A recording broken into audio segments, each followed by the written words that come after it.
Good evening and welcome to a very special episode of the Wolff Den. Today is our 300th, and I'm happy to have Robbi Jade Lew with us on the show. It's been a long time coming, so I'm glad that you're here and to be a part of this special episode. We're going to talk all things poker tonight and a bunch of other stuff. For the people in the audience who don't know who you are, give us a quick intro and we'll get to it.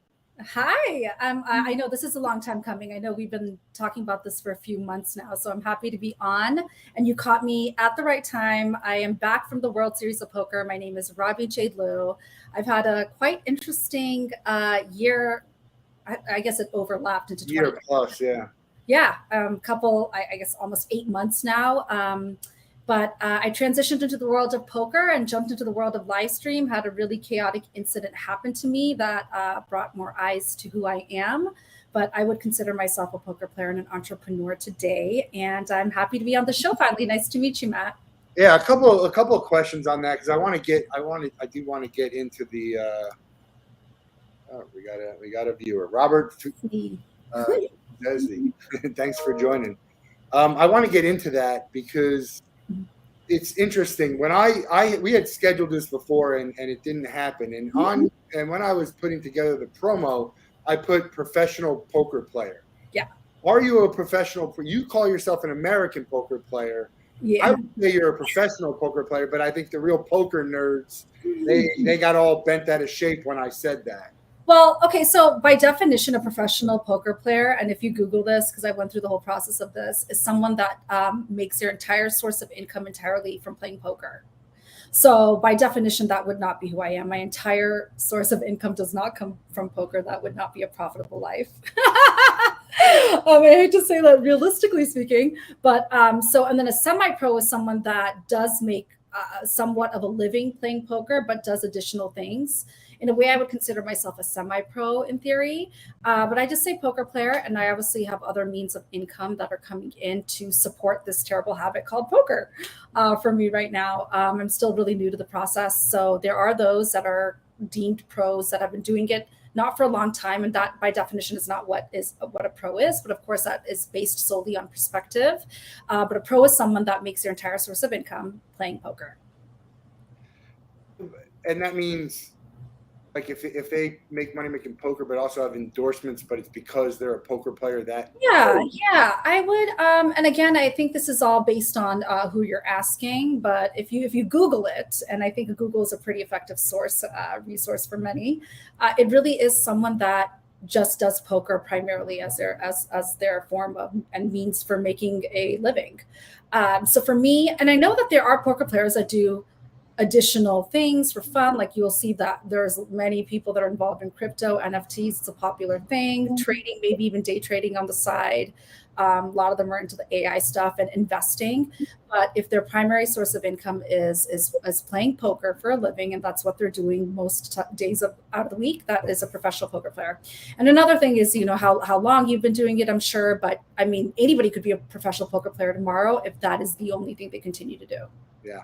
But is it a profitable way of living if you don't have the practice and the means and the gains and the resources available to you, and of course, like the availability of certain games to provide you that necessary income to have a means of living? So It's all, again, perspective for the person on the sport. And to be able to get into those games, which we'll touch on. Yeah. I love poker. I've been playing for a while. Casual, playing in tournaments if I'm away on vacation. It's been around forever, and people don't realize how long there's been poker, and poker been on TV in the World Series of Poker. I guess it was Chris Moneymaker who really it exploded after he won because he wasn't like one of the names that people are used to. I really don't. After that, it died down. I don't know a whole lot about the poker world and personalities other than I kind of like Daniel Negreanu, and I think that Phil Hellmuth and Mattisau are annoying.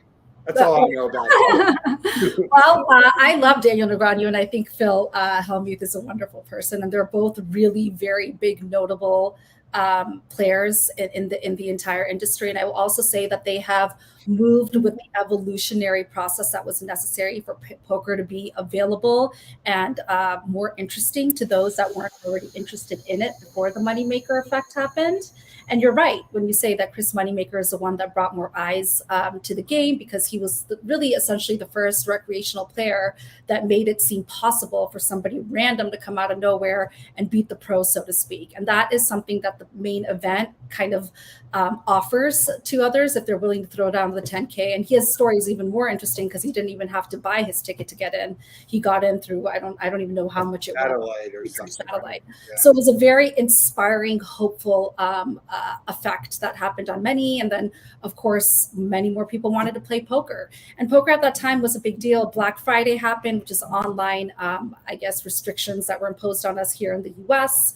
And that kind of limited the growth. But it's having another wave and another effect. And players like Daniel Negreanu and Phil Hellmuth that have been around since the very beginning and have multiple bracelets and multiple track record to prove that they are by far the most notable figures in poker, continue to evolve in the sense that they're working with what all the newer kids, so to speak, are doing, which is like the social media, exposure and looking at other avenues and methods to get better at the sport. I know that Phil Hellmuth doesn't really follow GTO, but Daniel Negreanu does, and they both have their own methods. But one thing that they're really doing is allowing and introducing like these influencers to come in and expand on the popularity of the industry that may not really get there, because the world of poker can be very secretive and exclusive and very confined within its walls. And a lot of these poker nerds, so to speak, that are very good at playing poker are really good because they're really sitting at home and they're like these little wizard calculators. And they're not generally sociable people. They don't really have a very high social I guess I don't want to offend them in any way. No, they know who they It's are. abroad, and they really don't care what anybody thinks about them. Yeah. Their main goal is and online became big during the pandemic, is to make money. And the way that they make money is to study the game extensively. Now that there are, several theories in place where you can have optimal strategy, so to speak. And, they were the little nerds in school that are making tons of money doing what they love and really dissecting the game to the point where it's almost becoming difficult to beat for those that don't study it the way they do. Yeah. If I Google Robbi Jade Lew 2 years ago, what do I find? So I had a very, very confidential career. And I loved it, actually. I didn't have any public profiles. Everything was private. I had a very successful career in the biopharmaceutical industry, moved more towards a biotech emphasis in the world of curing cancer from the business side. And so I do want to say it was less from the clinical side, clinically involved. Of course, we needed to know the clinical background of all of it, but the business side of making drugs that potentially can cure us all. So yeah, there is a certain level of greed that is involved in an industry like that. But where I was really influenced and really motivated was the patients that we helped. But I had been doing it for a very long time. And because of my success in that, and if you stay in any industry long enough, every year is going to be more fruitful for you financially. And I really stuck it through. I started really young, and everybody knows that there's a little bit luck involved in life. Just with poker, poker isn't all skill. It's a lot of luck. So that's a lot like the biopharmaceutical industry I came into. You have to have a lot of drive, a lot of ambition, and you have to be very resilient. And if you can kind of break in and continue to move forward and press forward and continue to grow at a really accelerating rate, you can be very fruitful and continue to learn. It almost comes as easy as drinking water in the morning. You don't even think about it, right? Brushing your teeth is just something you do. You don't have to learn how to do it anymore. And that's where my career path had taken me. And I continue to love it, but it was a very different career path in the sense that if you Googled me, you found very limited information. I mean, it was straight to my LinkedIn page as far as who I was. And I was not a public figure at all. And I was okay with that. I loved my career. I mean, I had many opportunities to write for publications that I wasn't even allowed to do because corporate America is tied to the legal. We had our own IP team that would not have allowed me to speak openly because I would then be speaking on behalf of the company I was working for at the time.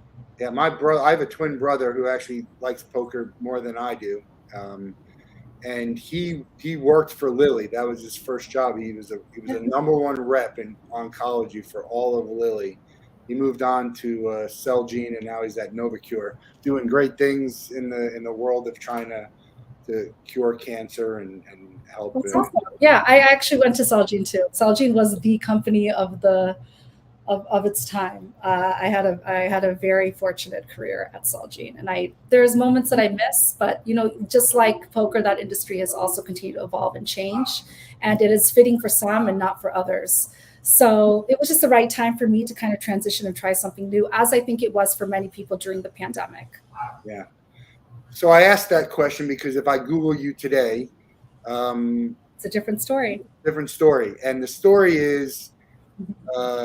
You made a call on a live poker stream worth a lot of money with Jack 4 offsuit, which everyone knows is not a good hand. But it's a great hand now, apparently. Yeah, well, it's always after. But the person who you beat accuses you of cheating, and it blows up from there. So we don't have to get into the whole weeds of it. But here's what I get from this whole thing: is that there's a few things. First of all, there's a certain, and I don't know if there's a way that you should, like a rule or whatever, an unwritten rule, whatever the heck it is. When you go in, if you're a casual gambler and you go into a casino, let's say I want to go play blackjack. Mm-hmm. And at the end of the day, if I want to hit on 18 or 17, the book says not to, right? And the book says, right? But it's my money. And if I have a feeling or for whatever reason, that's fine. I get that it messes up the other stuff, but it's my money. And it's called gambling for a reason. And the house, the odds are with the house anyway. Mm-hmm. So really, no one should be able to fault anyone. For them to leap to that you cheated, which God knows how they would have done it. There were so many conspiracy theories, like finding a UFO. But it really spoke to two things. One, the influencers and the people at the top trying to bully, I think, anyone who wasn't.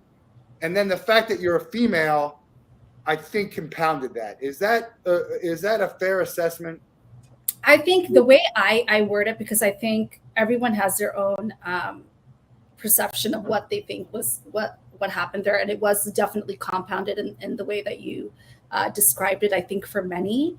But I always offend somebody if I start going down like the feminist path or down, I made a call based on instinct path. So I want to stop you. If Daniel Negreanu makes that call, he's not accused of cheating. Right. Yeah, and you know what? I would agree with that. That's an interesting. Maybe even Annie Duke.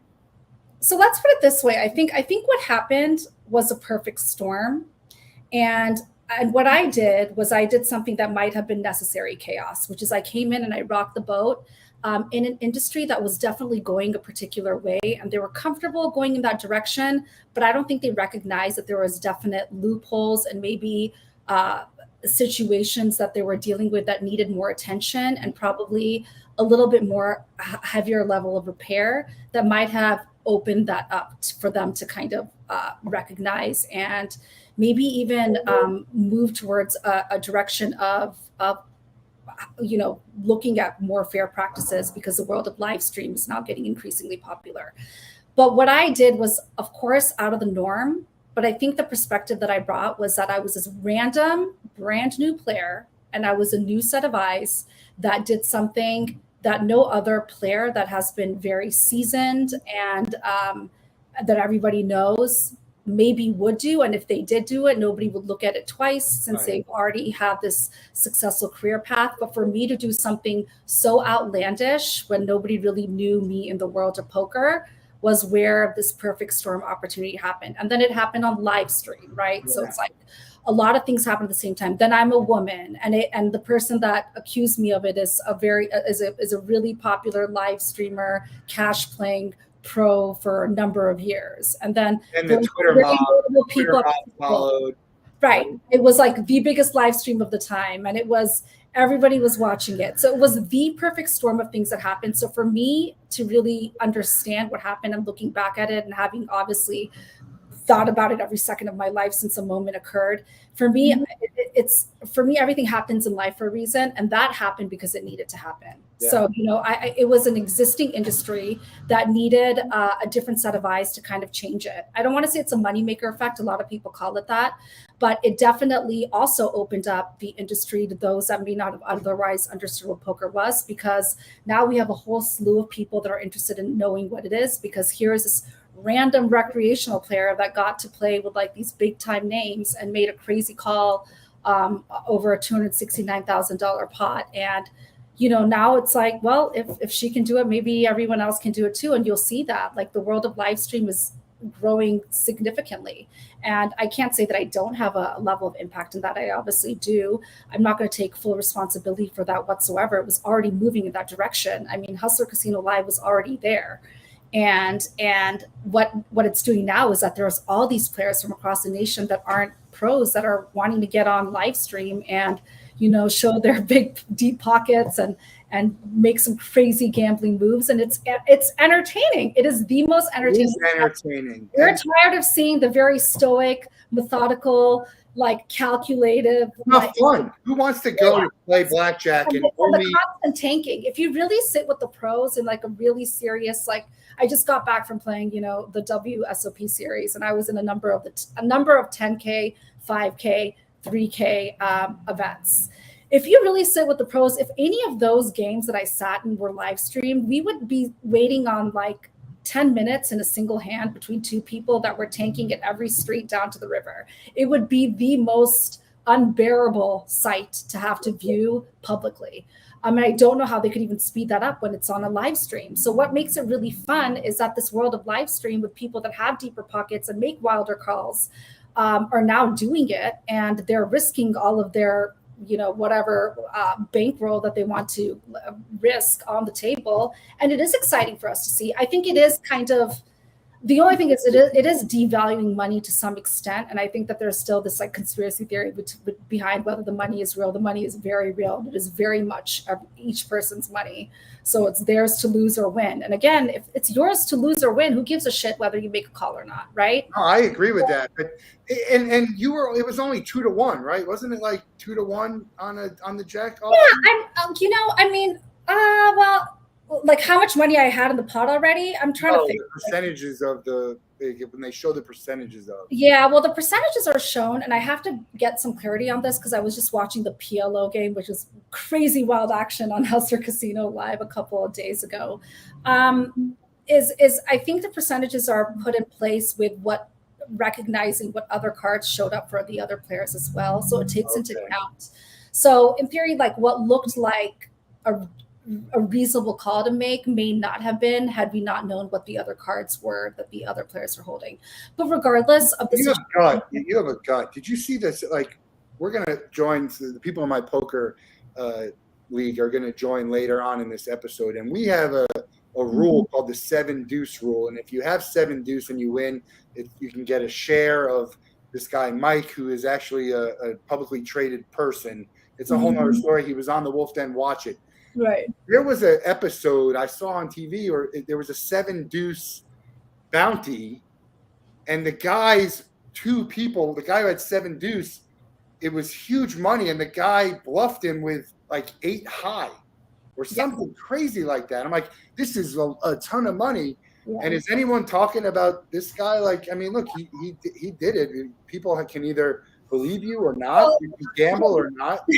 Right. I mean, so that's a little different, right? Because you have a game in play, so you've got like this side bet going on.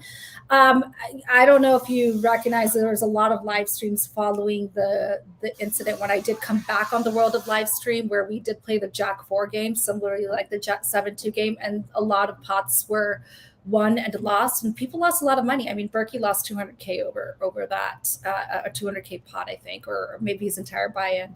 And that was a crazy situation because we were playing the Jack 4 game, and I think I lost, or no, I put it all in with 50K down at the lodge, trying to win the Jack 4 hand, and I did get it on 2 runouts finally at the river against Andrew Nemi. Got very lucky there, but and so we split the pot. But so we did continue to play the Jack 4 game. So with that element additionally added on to the game, of course that's gonna, I guess, defend your outlandish calls, so to speak, if you're willing to throw your money on the table for that.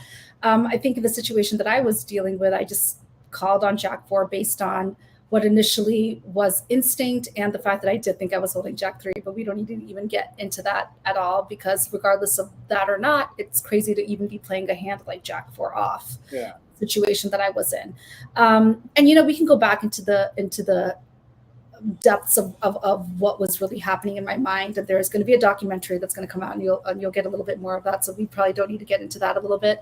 But the point of the matter is exactly what you said, Matt, which is that it was my money to play with, and so whatever call I made isn't anybody's business. And I think that's what we're recognizing now more than ever, is that in the world of cash and in anything that you do poker related or in life, like, it's your life, and if you're going to sit at the table and make your own decisions, you're allowed to do that. Now, if there's somebody that really believes that they were cheated from a decision or a call that you made, I mean, there's obviously a level of understanding that needs to be taken into consideration. But I think after everything was said and done, the investigation was complete. And I've said this so many times, that there was a level of responsibility for certain people to come out and say, okay, look, we made a mistake here. And, for a number of reasons, I think they'll never, ever do that. Yeah. Retraction on page 47, headline news, and then the retraction on page. Yeah. Right. So for whatever reason, and I don't fault anybody for continuing to have a certain opinion about what happened that day. You are very entitled to your opinion, just as I'm entitled to the call that I made. And I will never judge anybody for the opinion that they have and continue to have. And I will never think anything less of them unless you disrespect me in a certain matter. But it's funny what people will say behind their keyboards. They'll never say. Yeah, it's crazy. I mean, that's, Yeah. I get it too. And even I get it from the people I'm agreeing with. That's the crazy thing about the internet and the social media, right, and the trolls, and people are so it's like cultish the way they defend someone so blindly without. It's nuts. And what happened with you was even just, it was a wild. I mean, it was wild on poker. I don't even follow that stuff much, and I just tried to chime in. And it's like, you can't have a conversation, And the funny thing is, if you would have lost, no one would have cared. All right, she made a bad call. Yeah, exactly. If I had made the call, lost, they might have thought I was nuts for doing it, but it wouldn't have. You made a bluff and you lost, whatever it is. Sure, for sure. I mean, that's what I mean when I say that it was a perfect storm of events that needed to happen for poker to be where it is now. And I do think that there's certain security measures that needed to have a little bit more attention and more emphasis. Because there is this growing popularity in the world of live stream, and I'm saying it's like popping up like weeds across the nation, and actually beyond the nation. I've been invited beyond the borders to go on live stream in Iceland and other countries. So it is becoming increasingly popular. I can't imagine the level of competition between the live streams, because we need to have more people watching it at the same time every night, and I don't know that we have that level of audience around enough to watch it. So I do think that there's going to be a level of competition that many recognize is going to be a little bit of an issue. And in that regard, I think what we really have to kind of look at is making sure that we invite certain characters that are exciting to watch. And those characters, unfortunately, are the ones that make crazy calls. So we've been through this, right? It's not the pros that make these very intelligent decisions, where everything is like dotting your I and crossing your T's. We don't want to see that. What they want to see are people that are making, god awful decisions and just getting there on the river. That's what they don't want. Because that's why you can go and beat a pro, right, because they don't know how to play you. If they've never played with you before, they don't know what you're going to do. And if they have a pro player, they kind of know what they're going to do. They have the odds. They figure, all right, this guy checked me. He's not going to re-raise. And, there's a lot of strategy to it. Right.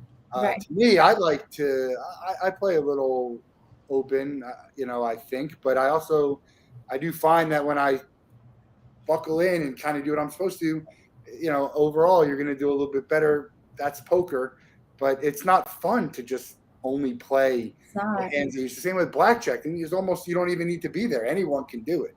I mean, you just ask the dealer what to do in blackjack, and you just do what you're supposed to do. It's ridiculous. So really, just playing the deck. I mean, it's a little different because you're playing the house in blackjack, and in the world of poker, you're playing other players. Right. But look, when I play my home games, like here in LA and anywhere locally, like I'm playing like crazy. We're having a good time. Look, it's real money, and there's a lot of money. I mean, I dealt with this like PLO pot in a 10-10 game 2 nights ago. The pot itself ended up being $65,000. Like, but this is a crazy game that just plays really big, and they just start with 10-10 with multiple straddles and repotting all around before we even see the flop. And that's a fun game for me because like we're just gambling because PLO really is. But it's really different when everyone sees your cards and they're judging your plays, and there's all these eyes from across the US, and you're playing a pro at the table that is really picking his player pool so that he wins. So when he doesn't win against recreationals and loses his mind, the pro world will look at that and start to reanalyze it and really analytically like break it down to the point where there's some justification for those and understanding for the ones that understand the recreational state of mind. But regardless, it doesn't make it fun when people start to reanalyze the way that you live, right? So nobody analyzes us in our home games. We're having a good time. The live stream invited the home game live. It made it a televised open home game. So we can't sit there and say that, we aren't creating a level of excitement for the world to view. We are, and that's why we are put on live stream. But when a pro comes in and tarnishes all of that, it's just a really unfortunate situation when the primary goal in the world of the poker industry is to grow the game or the sport, whatever you want to call it, because the more people that play, the more recs that play, the more money the pros can actually win. So really they should just shut their mouth. They should want it. They should want it. I mean, and I hate to say this, but for Garrett, a $269,000 pot is peanuts. Yeah. Like, I mean, it wasn't, it was 100% an egotistical thing. It was a very sore loser move. That's all it was. It was a sore loser move. If he won, he would have laughed and he would have said, look at this girl. She don't know what she's doing. Or I called her. She can't play. And I did look back into it. You had like called the bluff of his previously too. So that probably had something to do with it. Anyway, we're looking forward to seeing the documentary. I think it'll be compelling stuff. How did you get into poker? So I think, I looked at poker several years ago when I was in deep into the industry that I was working in, the career that I had, just because I found it fascinating. But I remember opening up like Poker for Dummies book and then just being like, this is impossible. First of all, that is the worst book ever made because it just completely pushes away. And then my husband one day, doing like earlier, a little bit right before the pandemic happened, was like, I'll just teach you live, like on the table. And he did. And I was like, this is really fun. And then the pandemic happened and I'm sitting at the table with my parents and like my family members, the only people that you could really hang out with. And I got tired of talking about vaccines and the political like ramifications of the decisions that were being made at the time, to limit this pandemic that was going across the nation and the world. And so I just said, can we just like do something else that's a little bit different, like family bonding situation, like playing poker, taught my parents how to play, my sister, my brother-in-law, my brother's girlfriend, and my brother, and everyone already knew how to play. And it was just the best time ever because it was something else to do when we all had to be forcefully hanging out with each other, because that was the only social environment that we could be placed in, within the confinements of everyone's home. And then I was just, and I started a podcast at the time. It was a really big one on Clubhouse. I don't know if you're familiar with Clubhouse, that just grew. And in this, it was all about like doing what you love, because now this is the opportunity to finally do what you love, right? And so there's a couple of poker players on there, and we all decided as a bucket list thing to go to the World Series of Poker as soon as it opened up. At that time, it was 2021. And because during the summertime of 2021, we were still deep into the pandemic, around the holidays is when they decided to have the 2021 WSOP return. So that was kind of a different way to enter into that world. I was still working full time. So I was able to go to some events. Like I did the main event, I did like the shootout, I did little things here and there, and had I think I won my first like tournament during that process too. The very first tournament I played, I think I won first. I was like, ooh, this is fun. But I did do some of my own personal learning. And I decided after that that I was going to get like personal coaching. And because I was allotted the financial means to jump into the higher stakes in both tournaments and cash games and getting like the top coaches in the world because I could afford to, I was able to jump in. So that's kind of why I came out of nowhere and I jumped into the world of high stakes. Yeah, learning on the job. You know, it's kind of what it is. Do you like tournament or cash better? So everybody always asks me that. And for me, I think I love the tournament. I love the tournament side of things. And that's primarily because I love the competitive nature where it's not about how much money you have that gives you the advantage at the table. Because I see that happening a lot in the world of cash. In the tournament side of poker, you know, once there's no rebuys allowed, so to speak, everyone is on the same playing field. Right. And I think there's a level of strategy that comes into play where you really get to see those that outshine others when it comes to better players versus those that aren't as experienced or as seasoned. But the world of cash is just so fun and gratifying because you get that instant gratification when you win a hand. And, you know, any hand in your hand can be a winning hand. And you're not like dealing with ICM. And it doesn't require a lot of patience. You can move a lot faster. You can jump in, you can jump out. Obviously, tournament poker requires a lot of patience. Yeah. And for both, I have a love for each for their individual, I guess, like attributes, because I love the competitive nature and the patience that is absolutely pertinent in the world of tournaments. And I love the immediate gratification of cash. Yeah, I like tournament because I don't have the like. To me, if I sit at a table with a couple $100, it's easy to get pushed around, and I got to really defend that money and be like, you know, it just a quick raise of like $30-$40 is it doesn't seem like a lot, but you know, it just is for someone who doesn't have a lot of money to play or doesn't care. I remember the first time I played in a tournament, it was crazy. It was like a $60 tournament, and the first hand all in. And just these people don't care because they're like, I'm going to go all in, see if I could double up. It's a $60 sit and play. Who cares if I lose? And that's a tough. I don't like playing in those things. So I don't play. I only really play when I'm on vacation. And I also play in a weekly game, which we're going to bring on some of the guys from that game because we have a game tonight. It's every Tuesday night. The last question I'll ask you, and I want you to stay on a little bit because they might have some questions. Sure, yeah, I'd be happy.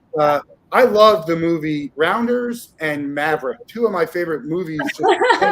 Great poker movies. Obviously, Molly's Game is pretty good. Do you have a favorite of those? I'm absolutely obsessed with Rounders, and I love Molly's Game for what she did for the world of poker. You know, some might look at that as a negative thing, but it's like just a badass woman that just made it happen. And I think that's very cool. I mean, we can learn from both movies a lot, but I wish that another movie like Rounders would come to fruition because it has not been successful with all of the efforts put into place. I think there was like a movie that came out this year that was with phenomenal actors, but it didn't even hit the mark. Yeah. Rounders is by far one of my great movie, great cast, great story. It's this raw New York culture, right? Like that's like the rough side of poker that I'd love to say. Like nobody's going to judge anybody there. I mean, yeah, like back then it was rugged, it was raw, and you know, Texas Hold'em came from like. I think about Doyle Brunson and the way it must have been back then when he brought it into the World Series and into Vegas. I mean, that was a wild, wild West game. And it's interesting that we've somehow turned it into such this mathematical, calculative, game where we have to decide whether someone should or shouldn't make a call or not. I mean, Texas Hold'em came into play because they were tired of limit Hold'em in the sense that they just wanted to get wild. So why can't we bring back that wild, wild West? And what I see now is that it is being brought, and it's very evident in the world of live stream. We see the hands that people play because we see the RFID readers, and it exposes the way that everyone plays a game, which can benefit you or work against you if you're looking at it as a profitable means of living in your own private games. So I always actually warn people that want to go on live stream about that. Just be very well aware that you're going to be exposing your method of play. And you could do reverse psychology and play a little differently on live stream, whatever it is. The world is not going to see the way that you play cash. But it is interesting. People play differently. They play differently online. They play differently in their private games. They play differently on live stream. It's more showboaty on live stream. Yeah.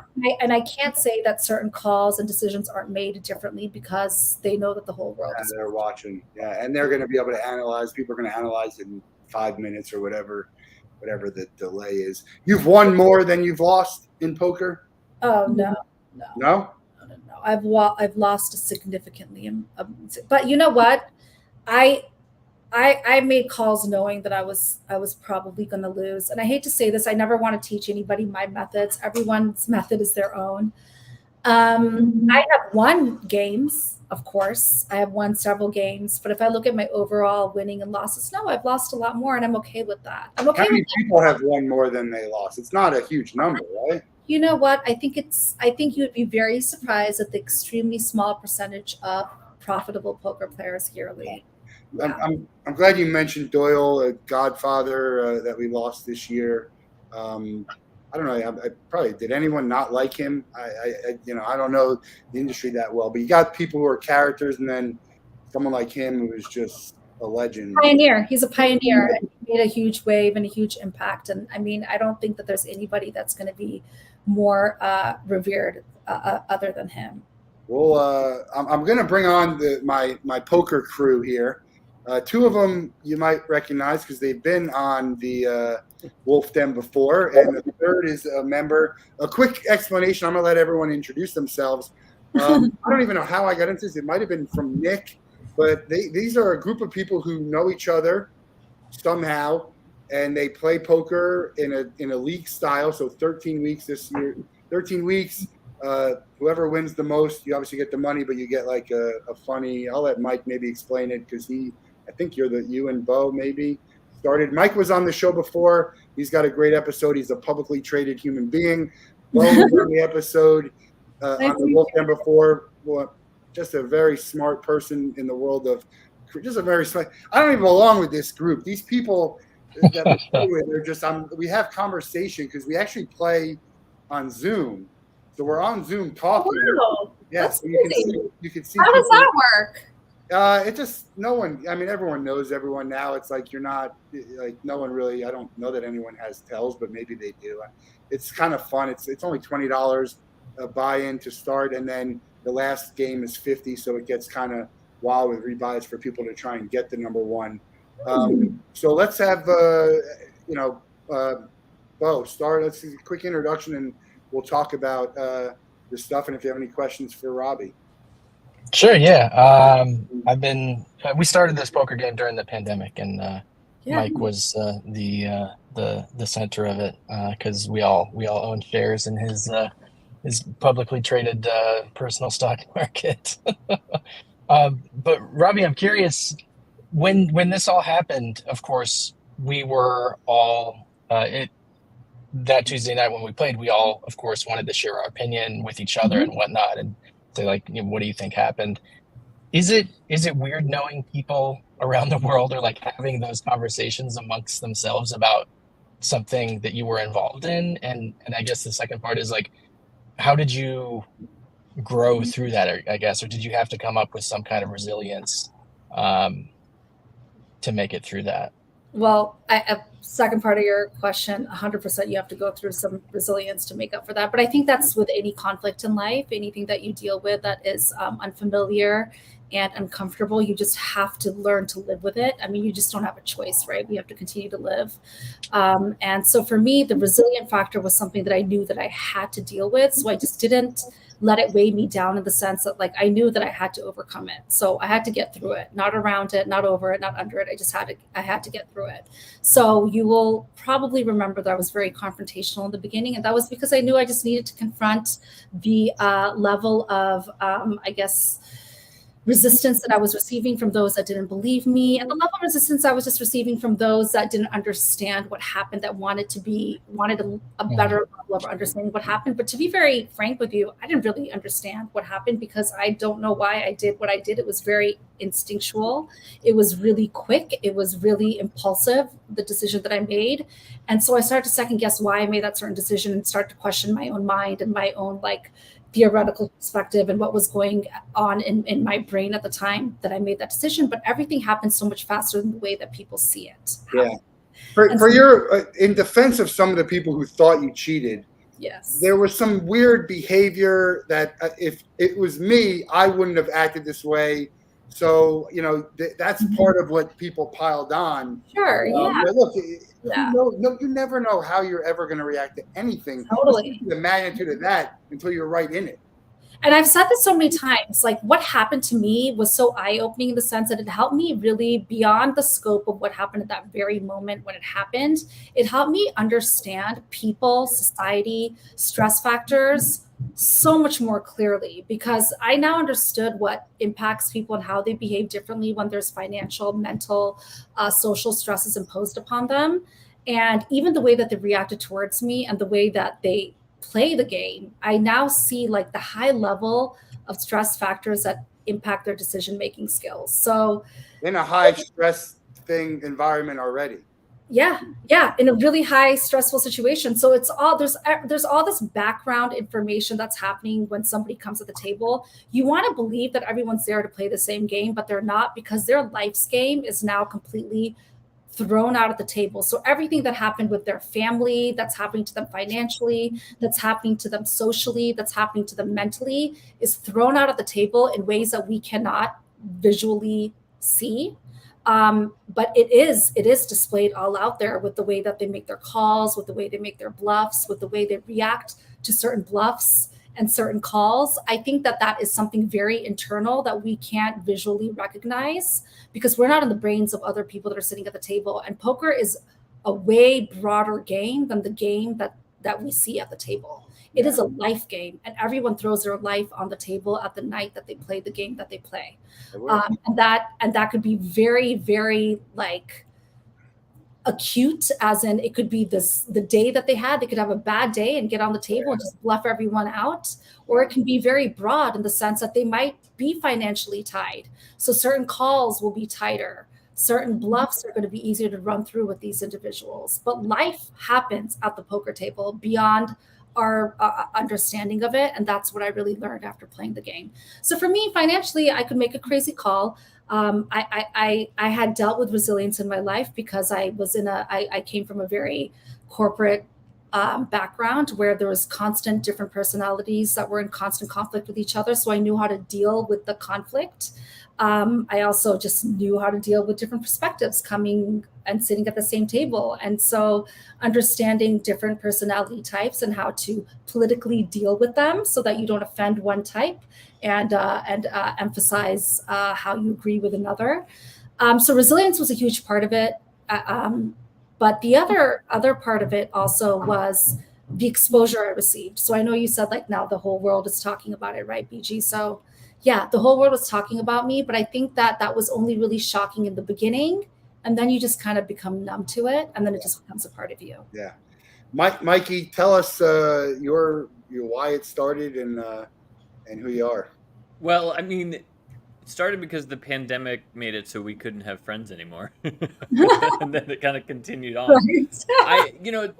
We have this very weird group of people that have all played around with this weird kind of financial game of investing in me, and it's getting into that threatens to become a whole divergent conversation. But yeah, it seems like people that are willing to kind of play with their money a little bit. And then, like what you were saying about poker and how it drags in your real life, it's the most interesting. Like whenever friends want to play poker, like not with real money, I'm like, but that's not poker. Like, it has to have those stakes in order for it to be the real game and to care about it.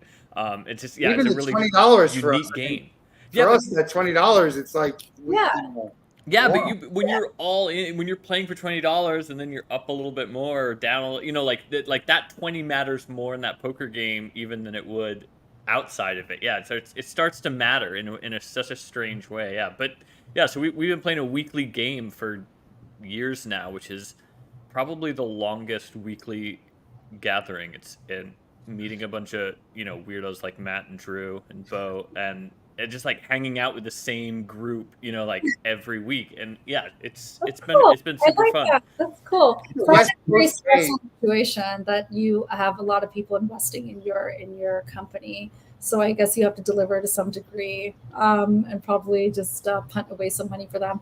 But when you mentioned $20, and I think that the interesting component of poker that people forget to recognize is that we sit at that table because we like competition. Mm-hmm. So there's still this competitive nature. It doesn't matter how much money is sitting there, and you'll hear a lot of people say it doesn't matter if I'm playing a 5-10 game or like a 200-400 game. Like, my mission is to win, because they just want to win. It's not about sorry, people do care about money, but when you're somebody that thrives on a competitive skill set and you're driven by competition, it doesn't matter how much money is at the table. You just want to win. You don't want to be the loser. And if that's the way that you live life and you strive to succeed, then it doesn't matter how much money you're playing with. It's just it's a mindset. It's a competitive. That really shows in our thing, because at the last week, it's a $50 buy-in, and everyone's rebuying like crazy to get to number one. And the prize, I mean, tell them what the prize is. It's so we do these like seasons where we track, over multiple weeks people's progress to kind of see where people are at, and then there's some kind of like a goofy prize, or one person wins this little coin, the hope coin, and we pass it around from person to person. So there are these kind of like competitive aspects to it that are definitely more than the $20. Like you start to like, it makes you want to both show up and it makes you want to play and win. Drew down here is he's one of our top 10 players for sure. I am a top 10 player. It's all about the emotional. It's all about the emotional wreckage, like trying to just damage somebody emotionally, where they're very their odds are for them. They're involved. They have all at the $20 level, you can really crush people emotionally. Yeah. And even you should be on live stream, because there is a heavy level of damage that happens emotionally on live stream. Mike, it's the best feeling. You live stream one of them? We've done some charity tournaments in the past that we've live streamed on delay. Showing the whole card. It's a whole production, but it's definitely fun to be playing with all the same people and then get to actually see how they play for real. Like you were saying, you learn a lot about the players. For that charity game, we learned a lot about each other and how we played, and and who did what. It becomes just a really fascinating game to watch, and the personality involved. Like Nick, who's not here, but is definitely one of the kind of largest characters in our game. Like, we all are just like waiting for Nick to show up, and what is Nick gonna do? And people like bring these card? Yeah. Exactly. These reputations that people build just like at these games is so interesting as well. Is it Jay who comes and just watches? They don't even play. It's just fascinating to them. Wow. Oh, Paul. Yeah, Paul played a couple times, and now Paul just shows up on the Zoom and hangs out and chats with us. Yeah, he doesn't even, he's just like, I don't care so much for the cards, but he likes hanging out. Yeah. So, wacky rules like the 7-deuce rule. If you win the 7-deuce or you get to a showdown, you get shares. There's also a Mean Girls rule. So if you're not on the Zoom with us while we're playing, we actually can collaborate to beat whoever is there. That's just one of those, it's a wacky rule. Yeah, we get to define our house rules to sort of incite the behavior we want. Like I want everyone to play with 7-deuce. So yeah, I'll give you a free share if you're gonna play that. That's the best part about it, right? Is like you can make your own side bets and make your own rules. So wait, before the pandemic, were you guys playing live? No, I mean I played. I'm a terrible poker player. I'm very casual. Don't care that much about it. Get super nervous when the pots get big or anything. So yeah, it is like, for me it's like entirely social. Yeah. I'm in Portland. There's rake-free poker here at a lot of the clubs, and so before the pandemic, I would play at one of the best poker clubs / strip clubs in America. Right. Rake-free poker, one table, 1-2. You can throw poker chips up on the stage at the Lucky Devil Lounge. It's just like, it's a total experience. It's unlike anything that existed before. And I mean, like, it's just a wild experience too. We would have, like, I think like Huck Seed came in and played for a while. We'd have a few like minor celebrities roll through and play at the table, which is just a blast. So, but we're all like, Drew's in Portland. Bo is a nomad. He's in Alaska right now. Oh, no way. Yeah. Right near Whittier, Alaska. Yeah, but he travels everywhere and plays. Mike is in California. We actually, this year, I got to get back to it, but we will have a game. We're going to rent an Airbnb and have a weekend of poker so we can all hang out. I've never met any of them. Oh, that's crazy. Cool. Yeah, so we're going to do that. It's probably actually going to be in California. And so that'll be exciting. And it's fun because you get to play poker. But I'm telling you, these guys, this group of guys they're intellects. And the conversations that I've had most of it's way over my head.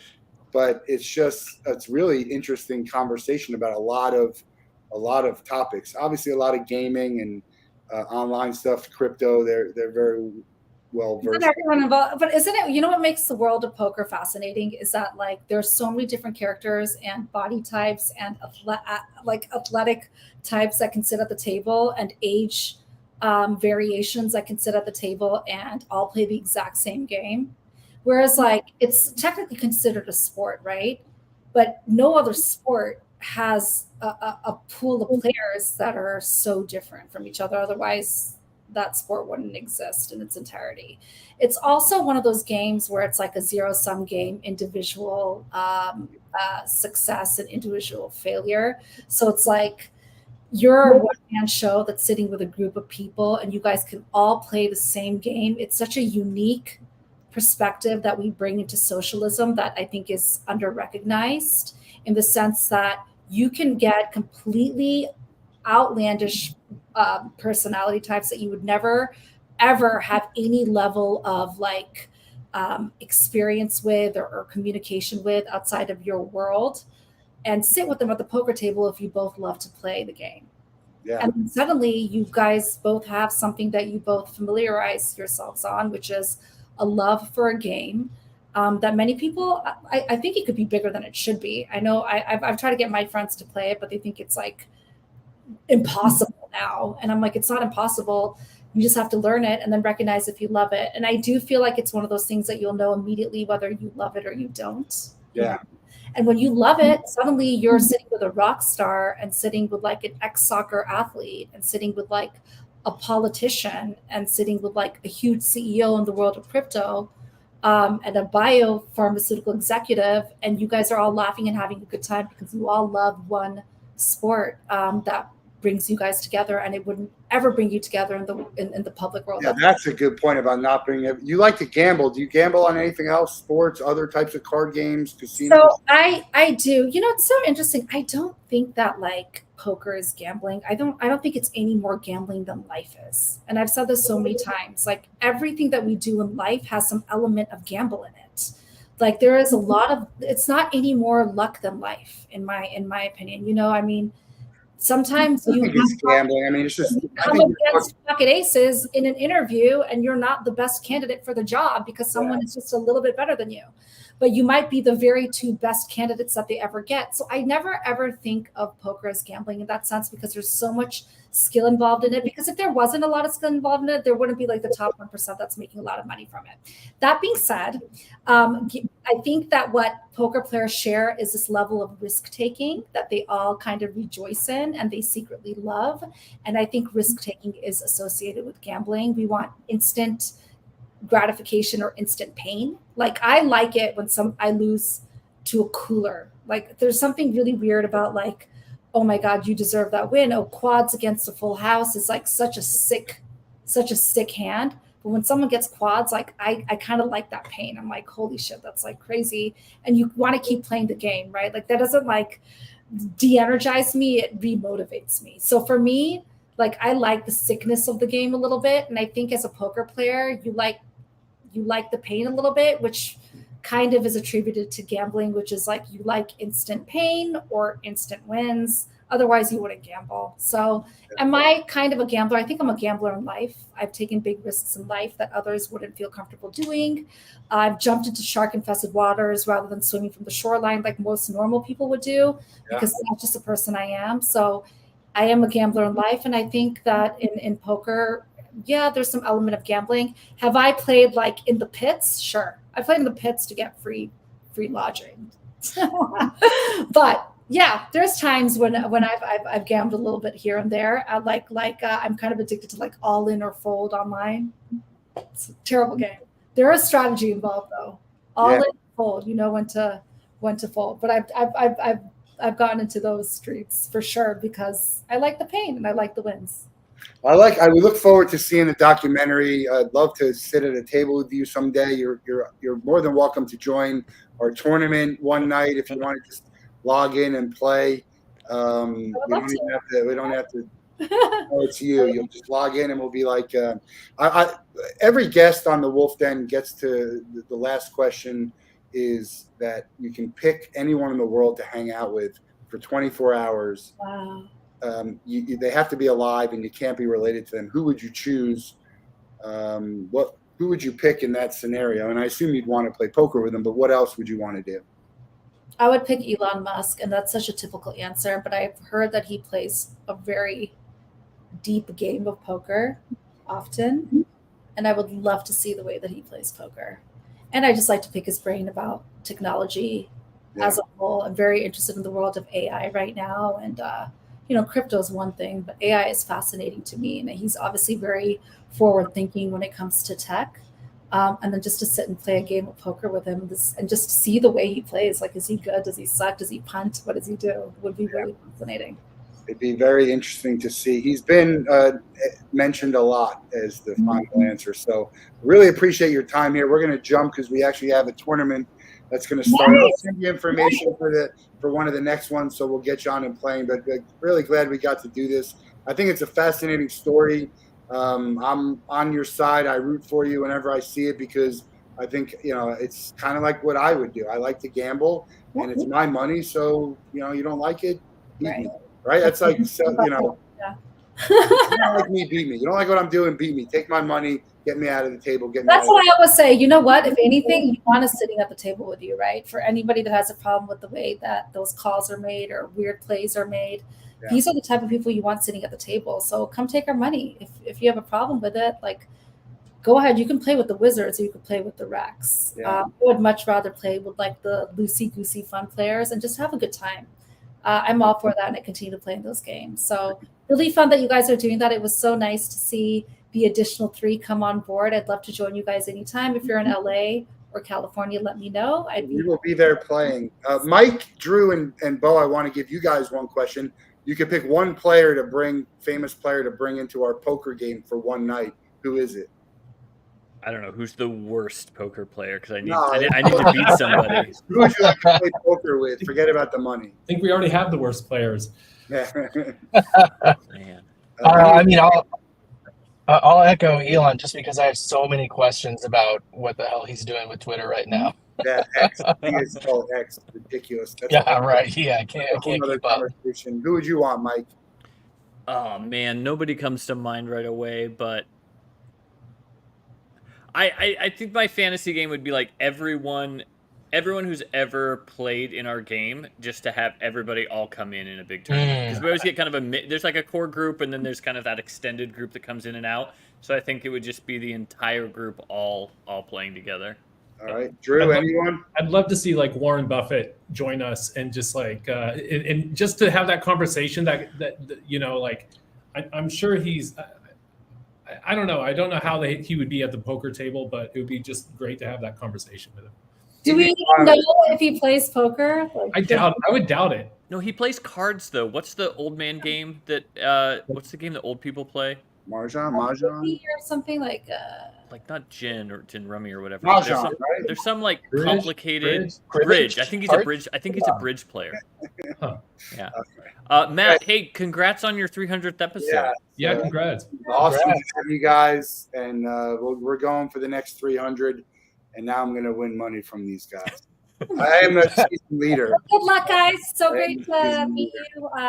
Thanks, Robbi. Have a great one. Good to meet you. You in the Thanks, future. guys.